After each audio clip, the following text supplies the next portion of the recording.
Oh, I was gonna say just what my favorite scene was in this movie. It's that bartender showing up to the house and just making the self-revelation that he's like, I'm in a fucking horror movie. He's like, oh shit. He hears the gunshots and then gets in the car. He's like, I'm the first one to die. I'm the first one. Yes, like, yes, yes, like yes. it's so because you think it's gonna be like a get out situation where this guy's coming in to kind of save the day at the end, right? And then it's just like, burp, nope. Nah, fuck this shit.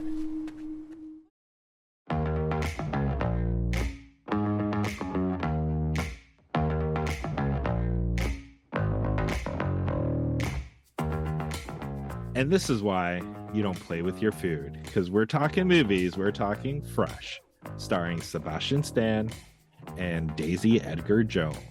It's directed by Mimi Cove. Chris, you want something to drink or eat? You know how I knew you were special? It's because you're fucked up too.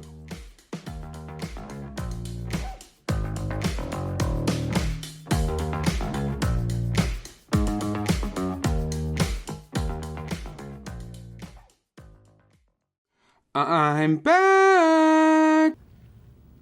No! God, please, no! No! Hey everybody, and welcome to this week's episode of How'd You Like That Movie? As you can tell, I am back. I'm back in the saddle. We got a great guest today as well as we continue to move on with our Hot Ghouls of Halloween. So we have our female guest in Kelly McNeely. She goes by Kells. She's a film critic, co-host of the Black Fawn Distro's YouTube channel. She is a enthusiastic mixologist. She has a show called Streams and Screams, which is a review series. She can also be heard as the co-host of the Murmurs from the Morgue podcast and has appeared as a guest on many others, including A Year in Horror, Our Bloody Obsession, Eye on Horror, I Spit on Your Podcast, and Void Video. She has written extensively for iHorror.com, also representing the site as an entertainment correspondent for the List TV. She has published articles for Modern Horror, 1428 Elm, Salem Horror Fest, CGMagazine, and Grimm. For creepy crafts and cocktails and a lot of dog and cat pics, you can track her down on her Instagram, which will be in the show notes. She talks fast, drinks often, but is mostly harmless. Mostly. Because it'll be dark soon, and they mostly come at night. Mostly. Hey, Kels, how's it going? And is that mostly an Aliens reference? Oh, absolutely it is. Fuck absolutely. Yeah. Fuck yeah. Fuck yeah. Awesome. As soon as I read that, I'm like, I can't not hear Newt being like, they only come out at night. Mostly. Yeah, exactly. I'm glad you picked up on that. That's perfect. How are you? How are you? Welcome to the show. Oh, thank you so much for having me. I'm very excited. I hope you guys are ready to talk for like an hour and a half because I have so much to say about this movie. So I'm very excited to talk to you guys today. Thank you for having me on. That's amazing. I hope I didn't butcher your bio too much. Is there anything you want to expand on that I didn't cover? That's a good question. So as mentioned, I do the Black Fawn Distribution or Black Fawn Distro YouTube channel, where we do like a 90s night, which is like an hour-long discussion of a horror movie from the 90s that we both love.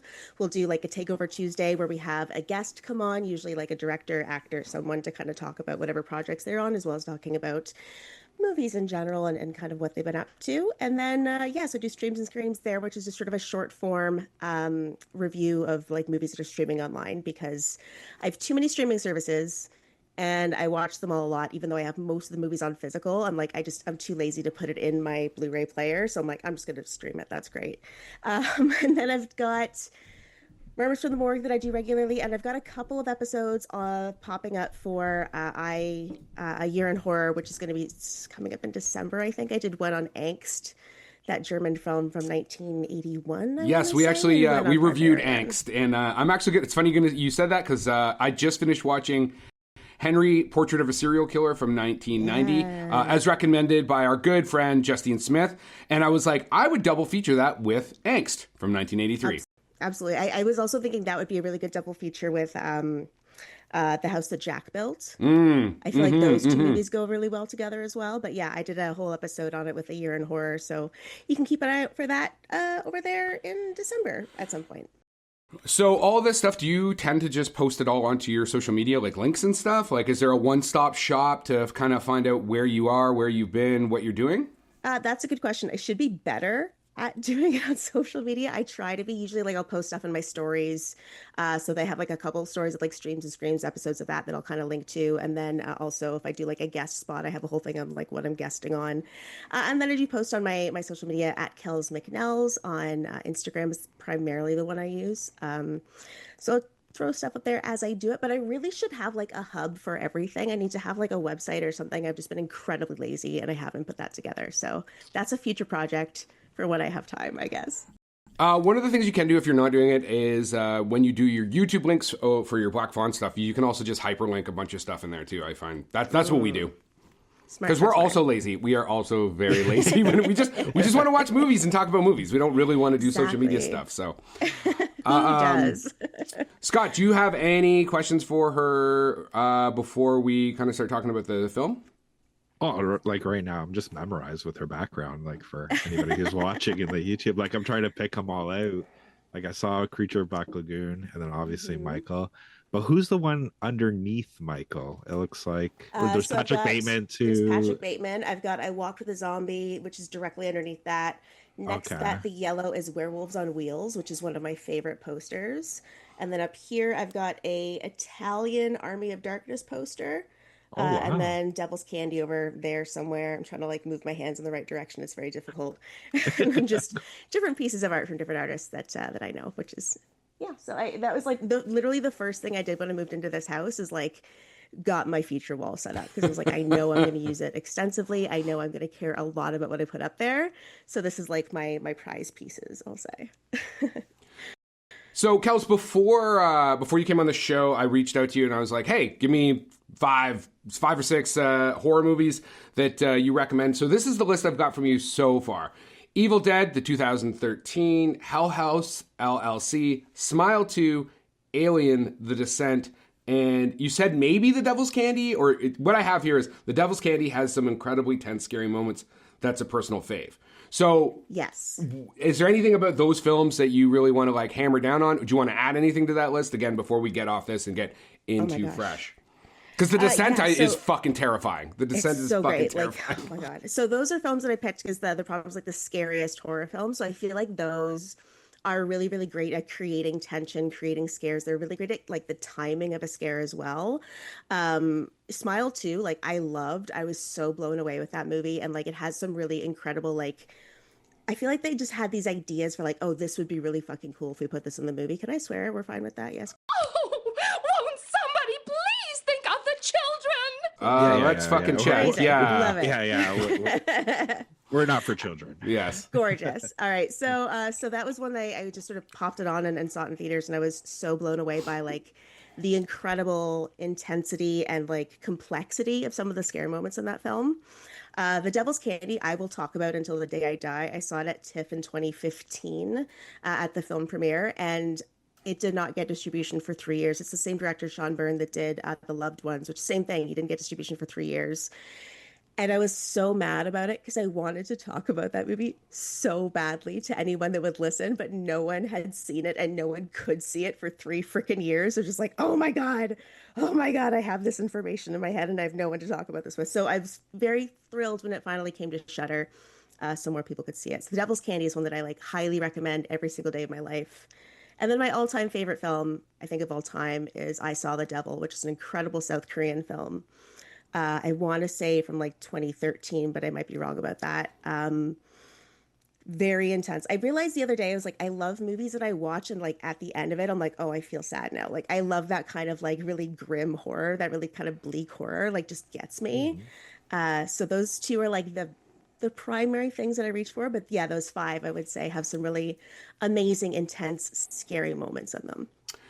It's funny, on the topic of like kind of like grim horror or just endings, that's one thing that when I was watching Henry, Portrait of a Serial Killer last night, I was like, you think you're going to have like one kind of ending, and there's that part of you, and I don't want to give too much away, it is from 1990, but that the ending construction is important, because you're like, this should go a certain direction, but it looks like it's going this direction, and then you're like, Yeah, that's actually how this needs to end. Absolutely. And I love movies like that when you're set up and you're prepared for like a certain kind of way, and then it goes somewhere very different, and you're like, oh, Gotcha, bitch.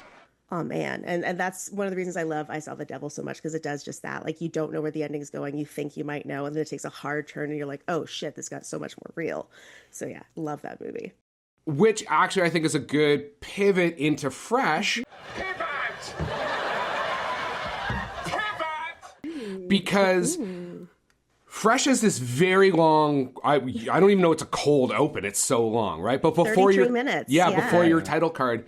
And you're like, okay, I know how this movie's going to go. And then you're like, okay, maybe it's not going to do that. And you're waiting for something that you're pretty sure is going to happen. And it delays it and it delays it. And this film is going to be hard to talk about effectively without spoiling it. So if right now I would say go watch the movie. I think, Kells, you would say go watch the movie, right? Absolutely, I would. Scott I would say like watch it as like go in as blind as you can. Think of it as a rom-com. Yes, Scott. Just because we're kind of spoil some stuff here, probably. Would you say what's your take on should we watch the movie or not? And then we'll talk about it. Okay, yeah. No, it was done. It was well done. Yeah, you should watch it. So it's currently available. Go ahead, Nels. I was going to say, I have like a plot description too that we can kind of like summarize without giving anything away. So if that kind of like, if anyone's interested in knowing what the movie's about. Okay, go.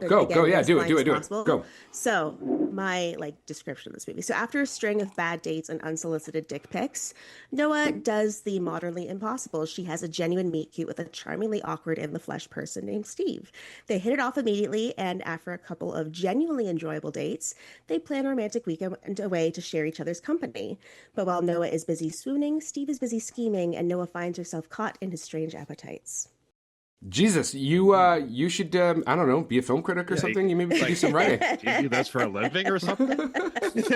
That's very good. And you didn't spoil. Yeah, you didn't spoil anything.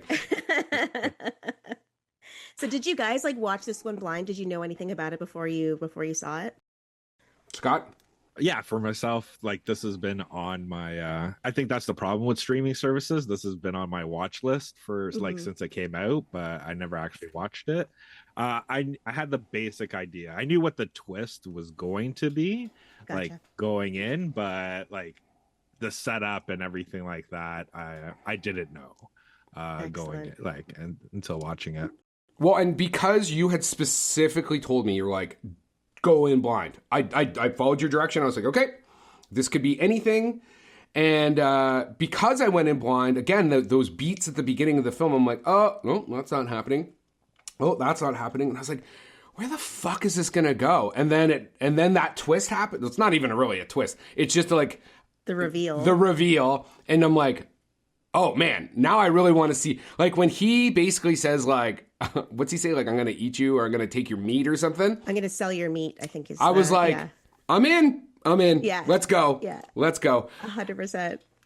How did you come across this film? This was not on my radar. I'm also not the horror person. I'm the like pretentious film guy. So, so if it was in a different language, then I would have been like, in black and white. On that note, you should definitely watch I Saw the Devil then. So for this one, was when I was reviewing for iHorror actually, and I got a screener for it. The PR person reached out to me. And I can't remember. I don't think it was for a film festival. I think it was just like it was a new movie that was coming out to Hulu, and like it didn't have a theatrical. It just like went straight to streaming basically. And so they were just trying to do PR for it. And so somebody reached out to me and they said, "Hey, we have this new movie. It's directed by Mimi Cave, so female director, female writer, very female forward team. It's got Sebastian Stan." I was like, "Great, I know him." And I knew nothing about it because I don't like to know whenever I go into a movie. Again, I like to go in as blind as I can. So I had exactly the same experience where it's like I just popped it on, knew it was a horror movie, but didn't know where it was going. And I was like, oh, are we going to do like a home invasion thing? Like where are we going with this? Well, they're in this. Okay, amazing. I'm so locked into this now. And I had that exact same experience of just like going along for the ride. And I think it was my first 5-star review of 2022 or whenever this movie came out, 2020 or something. 2022 is what it's listed, so. Yeah. So it was like my first 5-star review of the year because it came out in like January or February or something. And I was just like so blown away, so fell in love with it. And then when it started streaming on Disney Plus, it was like, great. So now I can watch it more often when I feel the need to do so, which is not infrequent. I have watched this movie a few times. So this is a perfect example, in my opinion, feel free to push back on this, is like female director directing like a female-focused kind of film written by a woman, right? So your female characters are very three-dimensional. Like when, anyway, when she basically bites him, and anybody who's seen the movie knows what I'm talking about, I'm like, that's a woman writing that. There was a lot of stuff in here where I felt like, the reason these things are happening in the way that they're happening is because a woman wrote it, not a man writing a female character. Exactly. And I feel like the huge thing that kind of goes along with that as well is the fact that so much of this movie is it's sort of red flag horror is kind of what I call it. That idea of like, there's that, to quote BoJack Horseman, when you're wearing rose-colored glasses, all the red flags just look like flags. It's that sort of thing where it's just like the gradual, like there's these things popping up and you're like, okay, I should be concerned about this, but I'm not because this seems kind of lovely. But the fact that it also has such a strong focus on female friendship is like also what really sold this to me as like a female written movie. The fact that when it's, a guy writing girlfriends, essentially, it's like very two-dimensional, very, just not really there. But the fact that like the reason that her best friend Molly knows something is wrong is because they have like a thing. They have like a goodbye send off. Every conversation ends this way. When it doesn't end that way, she's like, something's amiss. This is not right. And immediately that was so great to me because I have the exact same thing with my best friend who lives in Whitehorse. We have like a saying that we always say to each other when we get off the phone. And I know if I ever like started that phrase and she didn't jump in, I'd be like, it's a body snatcher situation. Like, what's going on? Who has Brenda? I got to figure this out. So the fact that they really caught on to that is really, to me, what also says this is such as like a female written film is that they understand those relationships and how important they are as well. Well, and it's interesting because I was watching it with like a woman and she was saying how this date is like just good enough that you're like, it brings your guard down. Right, like the multiple dates, like the way, like he's forward enough that he's confident, but it's not overbearing or creepy. He's like funny and self-deprecating and da da da da da, and he's like, well, he's a doctor, but he doesn't, that doesn't come to the forefront. Like that kind of comes out in conversation. She's like, oh yeah, I'd fall for this date. Like I would have been chopped up. I'm fucked because like it was all done. It wasn't so like hammer on a nail. It's subtle. Everything's subtle. Right? Where I think, again, if a man, like if I was to write this, it would be like, and then he does this, and he does this, and then the woman like swoons, and there we go. But this feels very real, right? Like he's charming, and he's charming in like a not creepy kind of like movie way, or sorry, not in an obvious movie way, but in like a real life way. And it's Sebastian Stan. He's not like hard to look at either, right? So absolutely, yeah. Oh, I was gonna say the thing that I liked with the first like 30 minutes. It's literally two movies. You have the short, which is 30 minutes long. That's your rom-com, the, like you said, the cute meet, like him, like, breaking the walls. Cause you can see that, she's had problems or she has her guard up with all these like dick pic guys and Chads in the world. And the guys, the character is literally Chad. I was like, yeah, that's fucking perfect, man. It's perfect. Yeah. Oh, and that's the thing. And then but the thing that I appreciate, especially in the writing, was like the subtlety of his dialogue. Cause he kind of like, he's revealing what he is at the beginning. He's like, I don't eat animal meat. Right. And then when the first time he comes over to her house and she says that line where, do you want something to drink or eat? And he just looks at her and goes, just you. Right. Like the double entendre that was there, that like she got turned on by it when he's just like, I'm going to take the thigh and I'm going to roast it up in some garlic. Yeah. Roast it up in some garlic, rosemary. But also, did you like remember when he first comes? Like they start making out. They go back to the apartment, and like you think it's going to progress a certain way, and he stops. He's like, "This is moving too fast," right? Like he's like this ultimate gentleman about like, "Whoa, whoa, whoa, whoa, whoa," and you're like, "Oh, this is where they're supposed to hook up or whatever." And like, yeah, like he just brick by brick takes away all her defenses, right? So absolutely, and I think that like as someone that had done the dating scene for a while there. Like when you're getting to know a lot of people, especially when you're like dating online and stuff, you have like the same cyclical question and answer periods where like you ask the same questions over and over and over. So you start to forget like who's the doctor and who's the lawyer and who does this and who rides bikes and who likes to hike and da da da. You start to mix those You're things like up Dr. after a while, Seuss there? Who likes to hike and ride on bikes? How about I just go eat some hay? I can make things out of clay and lay by the bay. I just may. What do you say? But I think you start to forget what personal stories you've already shared, and any personal details that you learn kind of blend together in your memory. So his conspicuous lack of details that he gives her doesn't really seem all that conspicuous, even though as like you're watching it as an audience member, you're like, he doesn't have social media? Like, what's going on with this guy? Like, it's really easy to kind of watch it and see it from a later perspective, especially upon a rewatch of like you were saying, all these things where he's really kind of laying it out there. He's being completely honest, but it comes off as playful. It comes off as like not at all what it sounds like, but it's 100% what it sounds like. And I love that like the devil's in the details with it as well. Like when he first kind of brings her over to the cabin and he gives her the drink and he's saying like, oh, is there any interesting flavors in there? When you think about it, it's like, okay, that's just a nice, like he's just being kind of cheeky and like that's a nice kind of way to get, but it's also he's getting her to drink faster. Yes. That way too, so that everything kind of takes it back a little bit faster. She's like, oh, is it this? Is it this? Keeps taking sips. He's like, nope, trying to get her to drink a little bit faster and faster. So I love that because that's such like a little tiny detail that works so well for the film. And like, again, you can tell it's written by a woman because jumping ahead in the ending, like she brings shoes with her when they need to go like try and get out of there. Like it's so practical. I love that about this film is that the female characters are so capable and so practical and they have very realistic survival instincts of like texting their friend, like, this is where I'm going. This is what we're doing. It's very well constructed, I have to say. And that's one of the things I really appreciate about this film is the devil is really in the details of how it's put together. Absolutely. And again, you're right. Like, so on one hand, you have characters that are not like, you're not watching being like, oh, I would never do that. You're like, oh my God, I would totally do that. And then the male antagonist circumvents them. Like her defenses, all the stuff she does to protect herself, he has an actual real life answer, which, as you said, because the friendship between the two characters is so good, not the murderer, obviously, Molly and Noah. Yeah, is that because he doesn't know basically that secret code, that's the first trip up.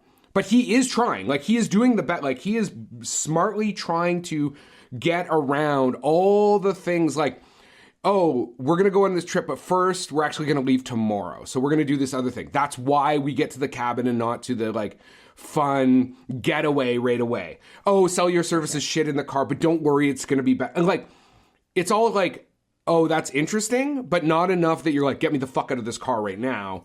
Like, yeah, it's a very well constructed, it's very well written.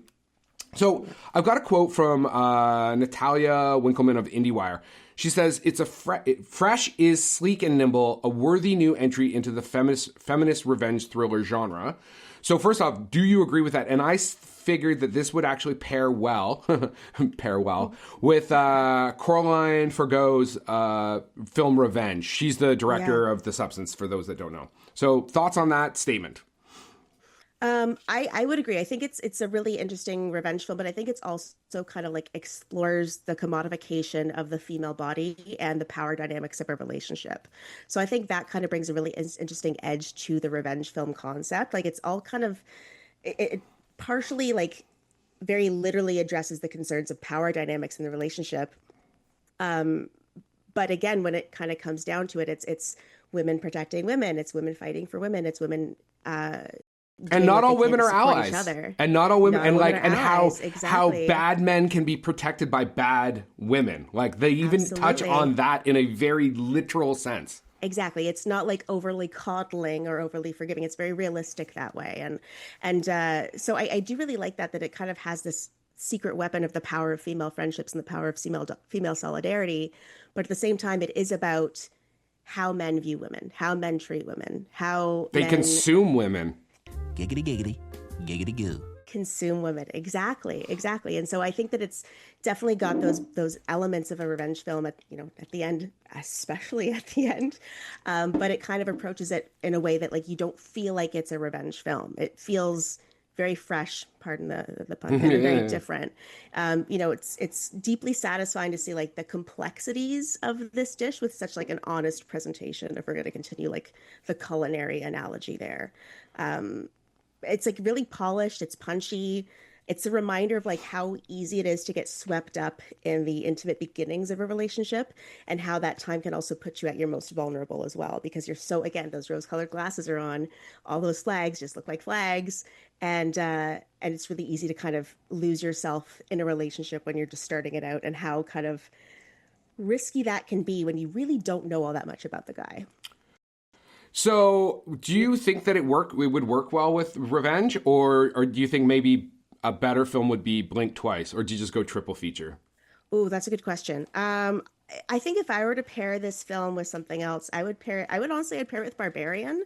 Really? Like that's okay. Because when you think about it, it's again like the beginning where she's kind of like having this conversation with Bill Skarsgård, and like these red flags that you're seeing. It's kind of like a red flag horror situation where it's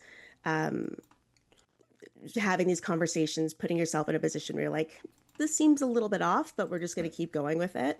And now again, in the end, she kind of has to save herself, and she has this kind of realization, this horrible realization that comes with like the way that a man has been treating women over the years. So like thematically, when you hit the points across the board, there are very similar beats between this and Barbarian, even though they're dramatically different films.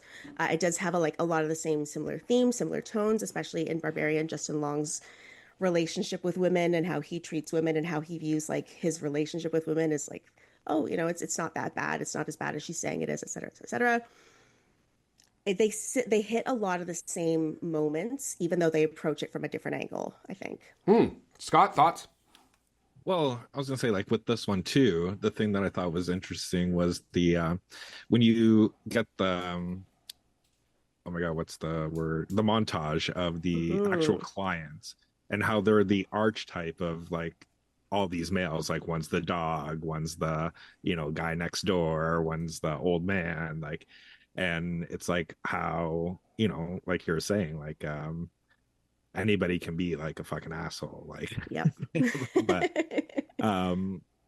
but the one thing, like, I took one thing differently than you guys did in terms of the wife, because you're saying a bad woman protected a bad man. Like the way I saw it, and I don't know if I'm wrong, was she was the first one that actually wrote the note saying like, if he's giving you this, that means he trusts you, keep on fighting. And I think she just ended up with like Stockholm, where she was so frightened that she didn't know what to do without this guy now. Yeah. And I think also too, like there's a certain Stockholm syndrome related idea that comes with the idea of like, if I play along, if I help him, I can sort of help myself in the process, especially now that they have this family. There's children involved, it's I think that's a really kind of interesting reveal at the end with the wife with the leg. But no, completely. I think that's a very, very good point, is that she was there in that position in the first place. She just kind of took this and said like, okay, how can I make this work for me? How can I save myself in this? Yes, it's going to put other women underneath the knife, so to speak, but what do I need to do to survive? Have you seen Mimi Cave's other film, Holland, the one with Nicole Kidman? No, I have not. So it looks really interesting. It's another kind of like Stepford Wivey, perfect family, yada, yada, yada, but not so perfect. The trailer for it looks great. It's on Amazon Prime. The reason I bring that up, though, is because Mimi works... Is it Mimi or Mimi? Mimi. Anyway. I thought it was Mimi. Okay. She works with the same DOP, Paweł... I'm going to butcher this Polish last name. Pogorzelski. Thanks you. Yes. Polish-Canadian via Montreal. He did do the cinematography on Holland, but he also did Beau is Afraid, Hereditary, and Midsommar, all by Ari Aster. And this film looks really good. Like, that's the other thing. Like, I love the cinematography in this. And I also really love, because before we started the show, we were talking just briefly about like American Psycho, because you got a poster of American Psycho. I love film that uses music.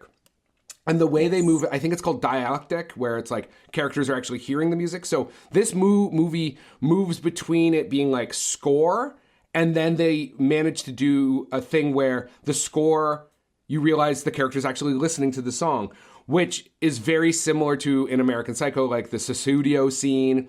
And Sebastian Stan is like dancing around, doing his thing. And it's actually one of the ways that he really impressed the director is he sent a video of him dancing with a knife because those scenes were so important to the film, which I thought was kind of cool. Absolutely. I love the, there's that scene where Noah and Steve, I think his name is, are sort of starting to first have these conversations about like his tastes and how this kind of developed.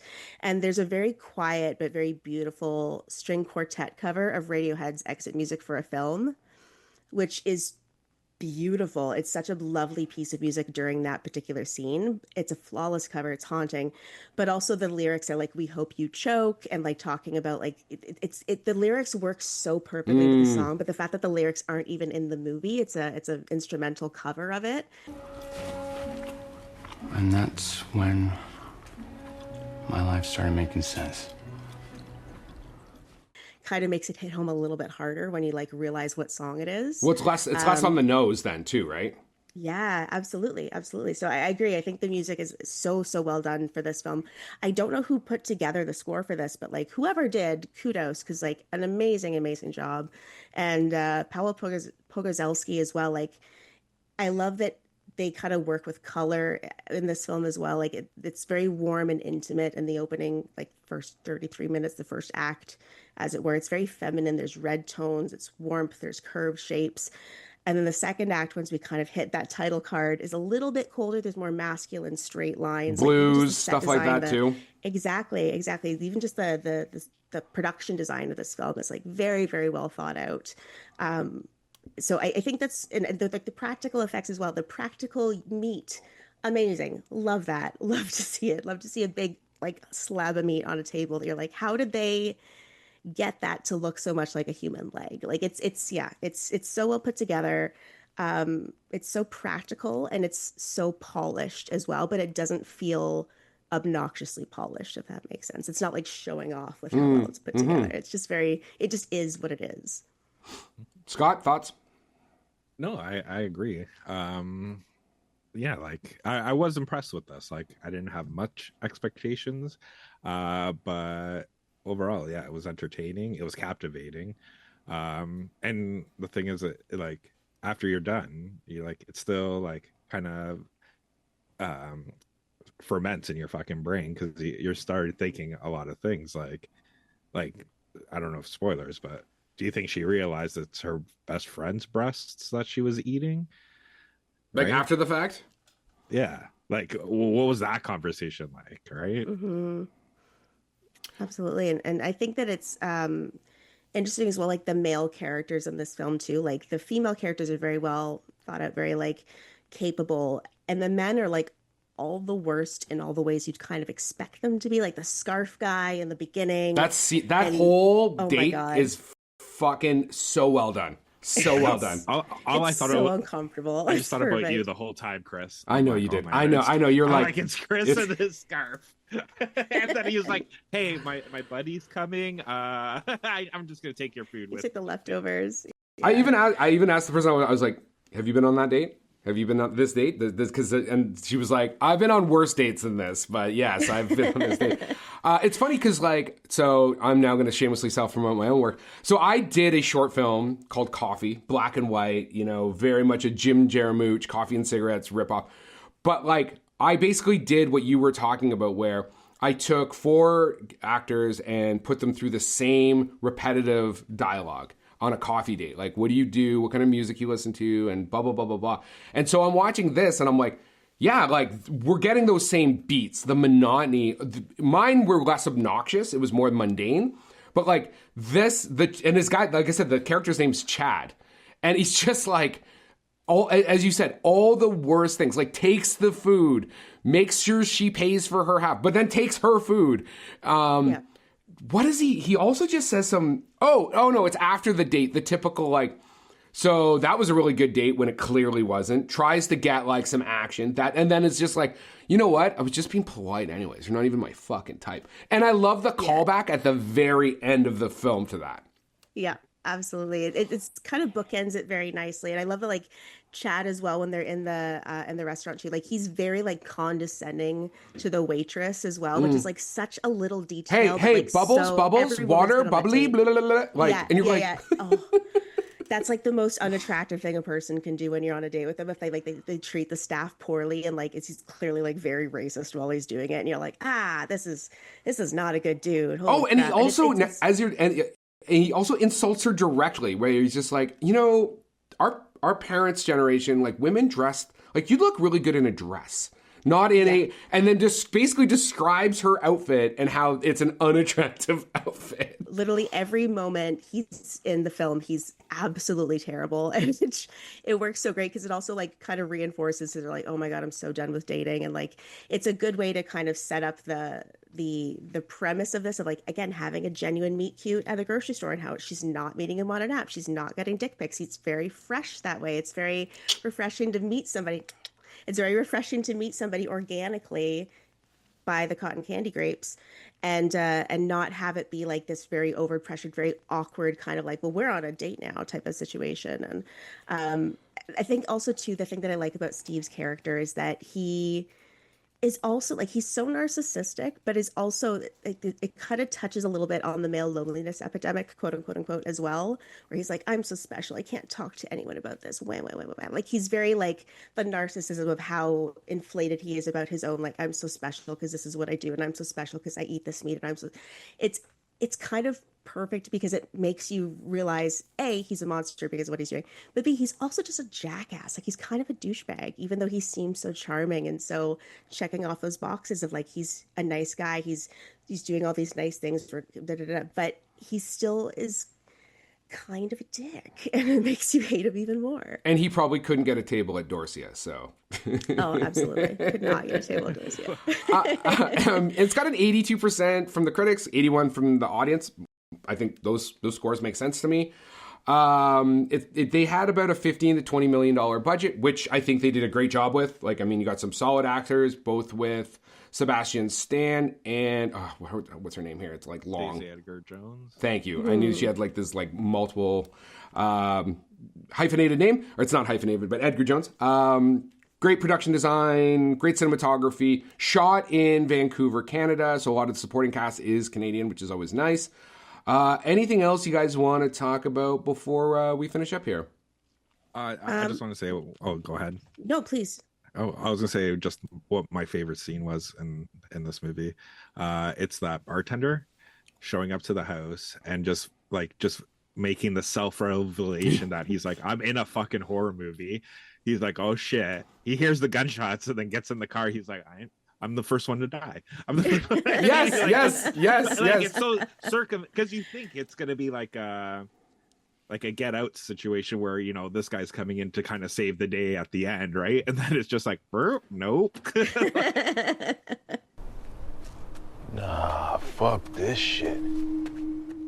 Which again reinforces the idea that like the women are really, they have to save themselves in this situation. It's about that solidarity of that female friendship, the solidness of a female friendship too. And I think that one of the things I really like about this film too is sort of like with Get Out, where in a period of movies where it's like so filled with like grief, horror, and traumatic endings, it's nice to have something so victorious. Like it seems like it's such like a hurrah kind of ending. I love the joke of when they discover his relationship with the woman who comes to kind of help him.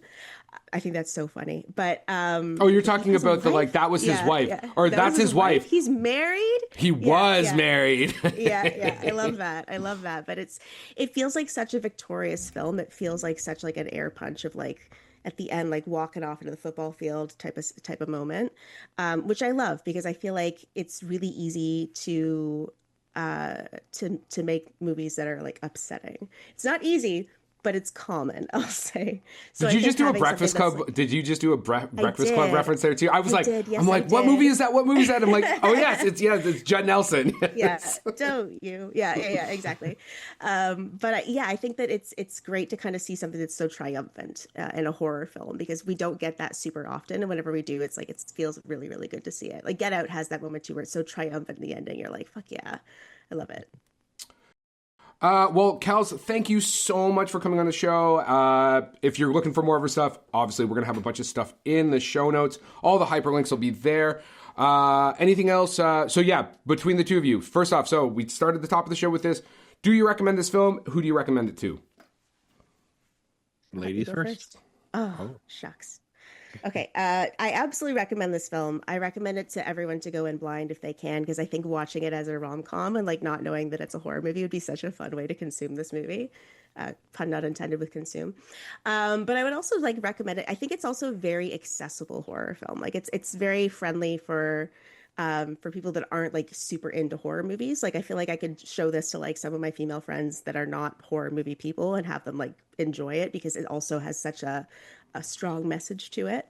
So yeah, I would recommend this movie to just about anyone because it's accessible, it's fun, it's fresh, it's exciting, it's new. And it's not too gory. It's not too gory. Exactly. It's not too gory. It's not too violent. It's not too gory. It's not brutal in any way. Like the violence is definitely justified.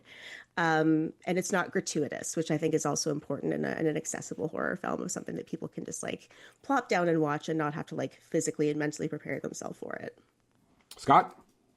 I agree with everything she said. That's why I just wanted her to go first. But I do think this is a good entry level if you want to start getting into the body horror genre. I think this is good kind of entry level to like kind of get you desensitized on it. And I just want to say it was like nice to hear the Fox fanfare at the beginning of this movie, because I didn't realize how much I missed that until fucking hearing it. I'm like, fuck, this was my childhood. Yeah, it's been a minute. I feel it's been a minute since we've heard that.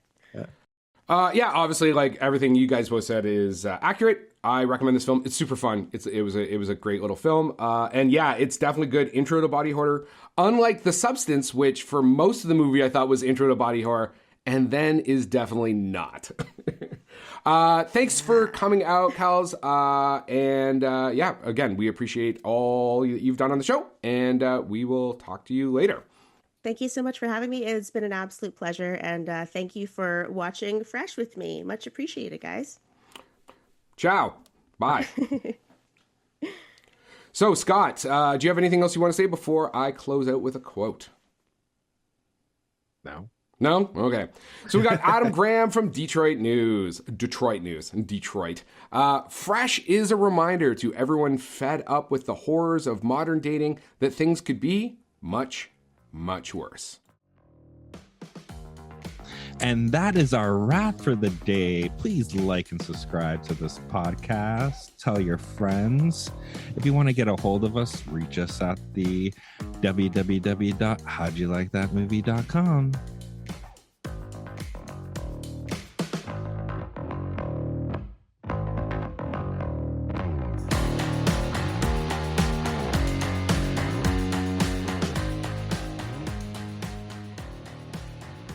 So, as we do on this show often, we go to let our guests go, and then we have a whole great conversation that everybody misses.